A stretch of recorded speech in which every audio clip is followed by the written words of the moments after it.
Masih terkait kasus asusila, seorang tahanan wanita di Polda Sulawesi Selatan diduga mendapat pelecehan seksual dari oknum polisi penjaga sel. Dan kasusnya terkuak saat korban curhat ke pacarnya yang datang membesuk.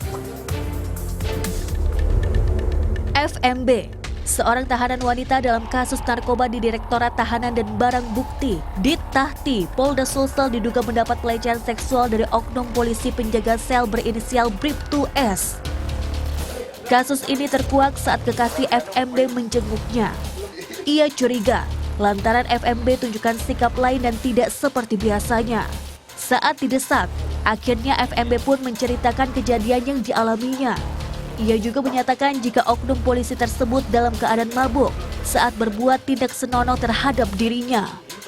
Sebenarnya ada masalah aku di sini, dilecehkan Kak. Bilang dilecehkan bagaimana? Bilang ada polisi penjaga di sini. Dalam keadaan mabuk masuk ke sel tahanan perempuan di kamarku, langsung baring di belakangku, terus langsung kena peluk dari belakang. Ada pemaksaan karena setelah itu saya terus gali informasinya. Besoknya saya datang lagi, sampainya dia ceritakan detail. Nah, ternyata detailnya itu korban ini dipaksa oral di dalam sel tahanan perempuan. Pasca kejadian, tahanan wanita ini sempat mendapat ancaman dari oknum polisi lainnya agar tidak melaporkan apa yang dialami kepada orang lain.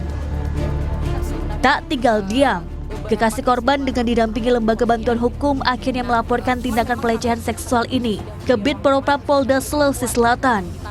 Kami akan segera lakukan gelar perkara ya, untuk sama-sama mendiskusikan langkah apa yang akan kita ambil untuk penanganan kasus ini. Cuman karena ini terkait dengan dugaan tindak pidana kekerasan seksual, mungkin LBH Makassar akan meresponnya lebih cepat gitu. Nah, dan berdasarkan juga informasi yang sudah kami himpun, sebenarnya dari pihak Polda Sulsel sudah melakukan juga upaya di propamnya ya.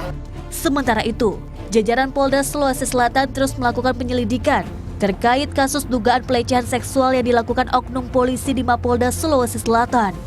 Sebanyak 10 orang diperiksa dalam kasus ini dan terduga pelaku yakni Bribtu-S telah ditahan. Prayuda melaporkan untuk NET.